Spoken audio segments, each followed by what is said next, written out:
হাই বন্ধুসকল, আজি মই নামাজ পঢ়িবলৈ গৈ আছোঁ শকতবা আঞ্চলিক ঈদগাহ। আৰু পোনপ্ৰথমতে মোৰ সকলো অসমবাসীক লৈ ঈদৰ শুভেচ্ছা থাকিল। আৰু এই ঈদে কঢ়িয়াই লৈ আহক সকলৰ জীৱনলৈ আনন্দ তথা সুখৰ বতৰা। আৰু আপোনালোকেও নামাজ পঢ়ক, কিয়নো সম্পূৰ্ণ 30 দিন ৰোজা ৰখাৰ পিছত ইছলাম ধৰ্মৰ মানুহখিনিয়ে এই ঈদতে সকলোৱে ভাতৃবোধৰে একগোট হৈ কিনে সকলোৱে নামাজ পঢ়ে। গতিকে আপোনালোকেও আহক, আমি গৈ আছোঁ এই শকতবা আঞ্চলিক ঈদগাহ পিনে।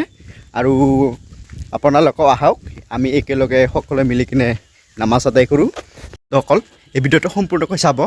মই শকতবা আঞ্চলিক ঈদগাহত গৈ কিনে মানুহৰ সংখ্যা দেখাম, কিমান মানুহ হৈছে।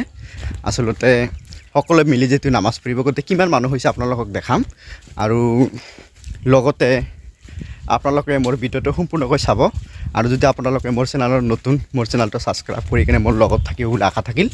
আৰু মানুহৰ সংখ্যা চাই কিনে আপোনালোকে মন্তব্য দিব কিমান মানুহ হৈছে।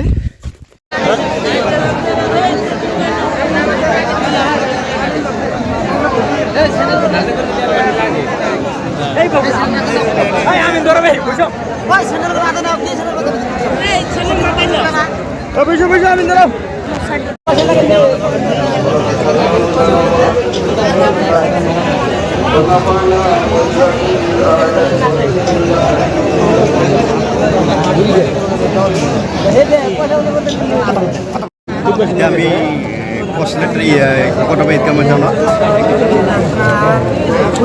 গেলাম।